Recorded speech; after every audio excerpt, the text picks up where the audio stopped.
कोई भी जीते, चाहे हमारे पक्ष से जीते या उनके पक्ष से जीते, लेकिन ये जानबूझकर जो पहला पड़ाव राजनीति का होता है छात्र संघ चुनाव, वहाँ से सैकड़ों के तादाद में नौजवान ऐसे हैं जो विधायक, सांसद, मंत्री बने हैं, और न सिर्फ कांग्रेस में, बीजेपी में भी हैं, लेकिन बिना वजह मुख्यमंत्री जी ने न जाने किसकी सलाह पर ये चुनाव रोकने का काम किया है।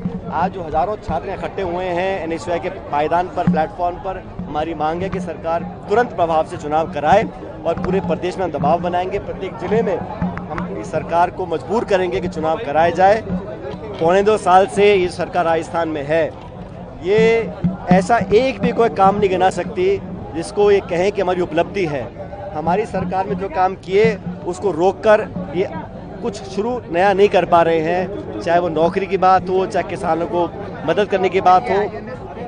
आज इंजन डबल है, ये सरकार डबल इंजन की है, लेकिन पूरे प्रदेश में इस सरकार का कोई इम्पैक्ट नहीं है, सरकार का कोई सरोकार नहीं है, सरकार की क्रेडिबिलिटी लगभग खत्म हो चुकी है और इतनी जल्दी अपनी विश्वसनीयता कोई खो दे इस सरकार ने कर दिखाया है। बहरहाल हमारी मांग है कि छात्र संघ के चुनाव जल्द कराए जाएं, और आज जैसा एनएसयूआई के राष्ट्रीय अध्यक्ष जी आज जयपुर आए हैं, पूरे देश में मांग कर रहे हैं, राजस्थान में हर प्रदेश में मांग कर रहे हैं कि छात्रों को, युवाओं को लोकतंत्र के जो पहली सीढ़ी है वहाँ तक पहुँचने के लिए आप पायदान दें, प्लेटफॉर्म दें। लेकिन ये कायरता मैं समझता हूँ कि प्रदेश की सरकार ना चुनाव करा रही है पंचायत समिति के, ना नगर पालिका के, और छात्रों को चुनाव नहीं कराए। ये डरते क्यों चुनावों से?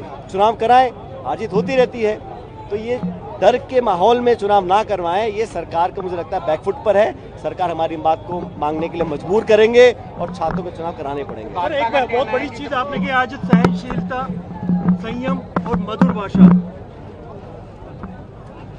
ये बहुत जरूरी है। बिल्कुल सही है। मैं तो नौजवानों को बोलता हूँ, जितना जोश उनके अंदर है उसको सही दिशा देनी चाहिए। नौजवानों की जो प्रतिभा है, जो जोश है, जो उत्साह है, जो आत्मविश्वास है, उसको नाप तोल का प्रयोग करना चाहिए और विनम्रता, सहनशीलता को कमजोरी ना समझें। छात्रों में जो आज जोश है, मैं नहीं चाहूँगा कि हमारा कोई भी नौजवान कानून की सीमा को लांगे या कोई ऐसे अपशब्द बोले, क्योंकि शब्द बहुत महत्वपूर्ण है राजनीति में। इसलिए मैंने शुरू से ही बच्चों, नौजवान जो लड़के कॉलेज और यूनिवर्सिटीज़ में हैं, उनको कहता हूं कि अपनी ताकत दिखाएं, प्रदर्शित करें, एहसास कराएं, लेकिन संयमित होकर, सीमाओं के अंदर रहकर। और राजनीति में आपका आचरण, आपकी बोली, आपके शब्द बहुत मायने रखते हैं, तो उसका शुरू से ही उनको पालना करनी चाहिए। लंबे समय से आप ये बोलते हैं, लेकिन जब भी आप ये बोलते हैं इसे व्यंग माना जाता है।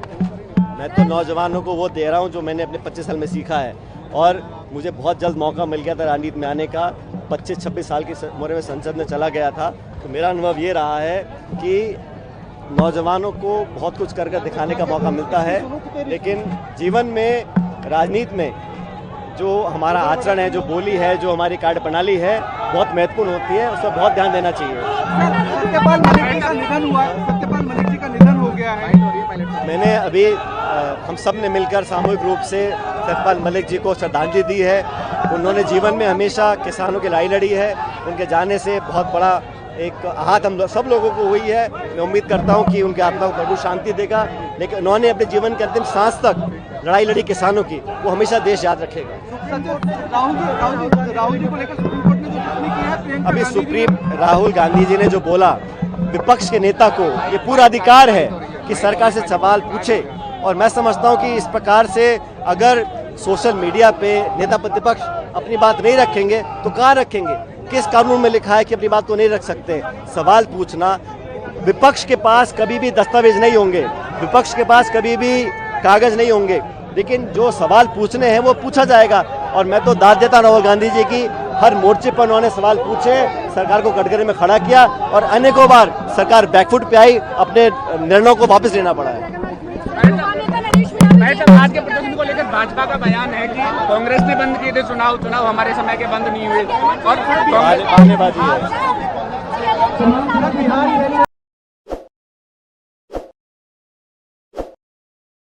ताज़ा खबरों के लिए विजिट करें द फैक्ट इंडिया की वेबसाइट और डाउनलोड करें द फैक्ट इंडिया ऐप।